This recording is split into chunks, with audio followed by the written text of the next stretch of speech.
അപ്പം എന്നോട് കൂടുതൽ കുട്ടികൾ ചോദിച്ചത് മൗറീഷ്യസിനെ കുറിച്ചിട്ടാണ്. അതുകൊണ്ട് ഞാൻ ഈ ഒരു വീഡിയോയിൽ മൗറീഷ്യസിനെ കുറിച്ച് പറയുന്നത്. മൗറീഷ്യസ് എന്ന് പറയുന്നത് 10th പാസ്സായവർക്കും +2 പാസ്സായവർക്കും പോവാം. അതിന് ഏജ് ലിമിറ്റ് എന്ന് പറയുന്നത് ഏറ്റവും സേഫ് എന്ന് പറയുന്നത്, ഞാൻ എന്റെ ഒരു അഭിപ്രായത്തിൽ സേഫ് എന്ന് പറയുന്നത് ഒരു 30 അല്ലെങ്കിൽ 32 വരെ മാക്സിമം കൊടുക്കാം.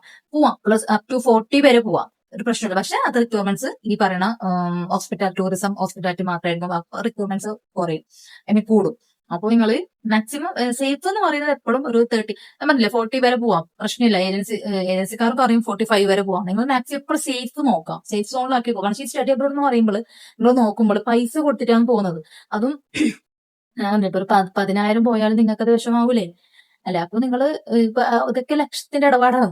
അപ്പൊ നിങ്ങൾ നോക്കുമ്പോൾ മാക്സിമം മെയിനായിട്ട് നോക്കുക. നിങ്ങളിപ്പോ പഠിപ്പം അങ്ങനെ നോക്കുമ്പോൾ പോകുമ്പോൾ നിങ്ങൾ മെയിനായിട്ട് എന്താ പറയാ, ഡയറക്റ്റ് അപ്ലൈ ചെയ്യാൻ നോക്കാം. മനസ്സിലായി? ഏജൻസി എന്ന് പറയുമ്പോൾ അവർക്ക് ഒരുപാട് ക്യാഷ് പോകും. ഞാൻ പറഞ്ഞില്ല, സ്കാമേഴ്സ് എന്ന് പറയാൻ കാരണം എന്ന് വെച്ചാൽ എനിക്ക് തന്നെ എന്റെ പറയണതിൽ പറയാറുണ്ട്, എന്താ ഒരുപാട് സ്കാം നടക്കുന്നുണ്ട്.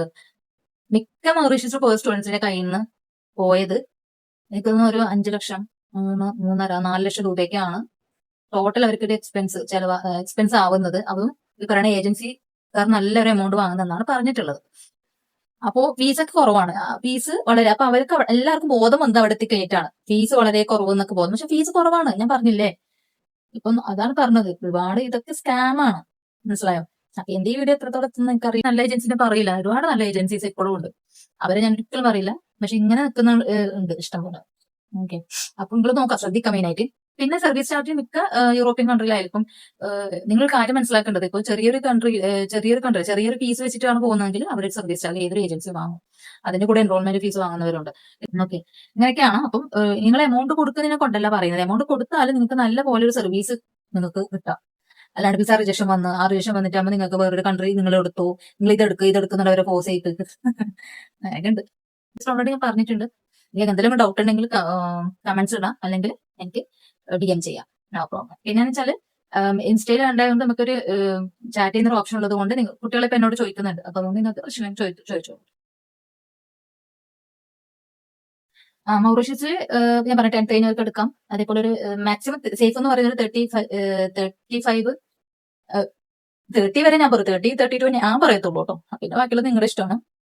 പിന്നെ എന്താ ഈ പറയണ 10th കഴിഞ്ഞവർക്ക് +2 കഴിഞ്ഞവർക്ക് എടുക്കാം.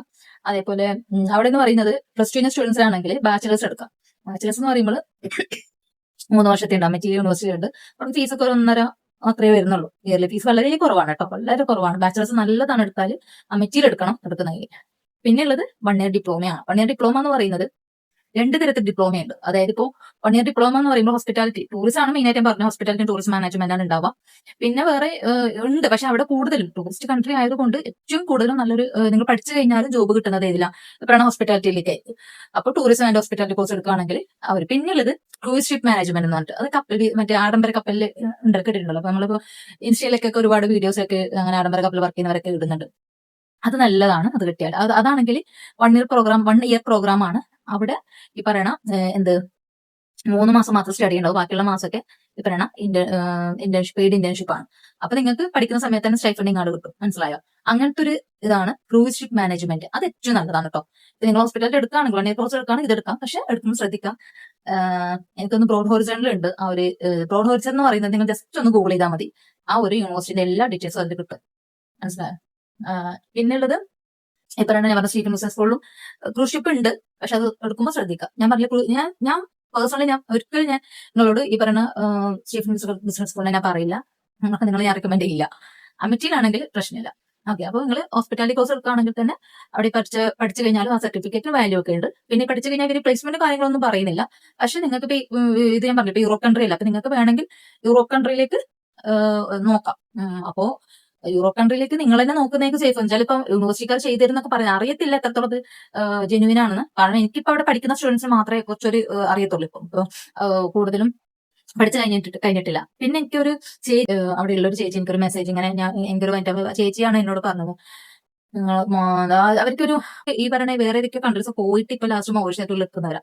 അപ്പൊ അവർ ഈ പറയുന്ന സ്റ്റീഫൻസ് സ്കൂളിലാണ് പോയിട്ടുണ്ടായത്. പക്ഷെ പെട്ടുപോയിട്ടുള്ളൂ ഇപ്പൊ അവിടെ. അതുകൊണ്ട് അപ്പൊ ആ ചേച്ചി പറയുന്ന വെച്ചാല് നിങ്ങളിപ്പോ നോക്കുകയാണെങ്കിൽ തന്നെ അമിറ്റ് നോക്കിയാൽ മതി. അപ്പൊ അവര് പറഞ്ഞാൽ എന്നോട് എന്നെ വിളിക്കാൻ കാണുന്ന വെച്ചാല് ഈ വാല്യൂ ഉണ്ട്, ഈ സർട്ടിഫിക്കറ്റിന് വാല്യൂ ഉണ്ടോ എന്ന് ചോദിച്ചിട്ടാണ് ചോദിച്ചത്. ചേച്ചി ഞാൻ പറഞ്ഞത് TRC കാർഡൊന്നും കിട്ടിയിട്ടാണ്, മനസ്സിലായത്. അപ്പോ നിങ്ങൾ അതൊക്കെ ശ്രദ്ധിക്കാം. അപ്പോ സർട്ടിഫിക്കറ്റിന് വാല്യൂ ഉണ്ട്. പിന്നെ ആ ചേച്ചിക്ക് അതർ ഈ പറഞ്ഞ നോക്കുന്നുണ്ട് വേറെ കൺട്രി, ഇപ്പൊ കഴിഞ്ഞാൽ വേറെ കൺട്രിയിലേക്ക് മൂവ് ഓൺ ചെയ്യാൻ വേണ്ടിട്ട്. പക്ഷെ ഒരു എന്താ പറയാ, റിയാലിറ്റി എന്ന് പറഞ്ഞാൽ അവർക്ക് TRC കാർഡ് കിട്ടിയില്ല, അതാണ്. അപ്പൊ അതുകൊണ്ട് അവർക്ക് ഒരുപാട് കിട്ടിയില്ല. പാർട്ട് ടൈം എന്ന് പറയുമ്പോൾ കുറവായിരിക്കും കിട്ടുക. അപ്പൊ ആ ഒരു എക്സ്പീരിയൻസ് ആണ് എന്നോട് ഒരു ചേച്ചി പറഞ്ഞത്. വേറെ സ്റ്റുഡൻസ് ഇതുപോലെ തന്നെ വേറെ എക്സ്പീരിയൻസ് എന്നോട് ഓൾറെഡി പറഞ്ഞിട്ടുണ്ട്. അപ്പൊ അവരെ സംബന്ധിച്ചോളം അവർക്ക് TRC കാർഡ് പ്രശ്നമൊന്നും വരുന്നില്ല. പക്ഷെ ഈ പറയുന്നത് ഇവിടുന്ന് പോകുമ്പോൾ ഏജൻസിക്കാർ പറ്റിച്ചു, അവർ ഒരുപാട് ക്യാഷ് വാങ്ങി എന്നാണ് പറയുന്നത്. ഇങ്ങനെയൊക്കെയാണ് ഇതിന്റെ മൗറീഷ്യസിന്റെ വരുന്നത്. കൂടുതൽ നിങ്ങൾ അറിയണമെങ്കിൽ നിങ്ങൾ DM ചെയ്തോളൂ, ഞാൻ കമന്റ്സ് ഒക്കെ ഇട്ടു.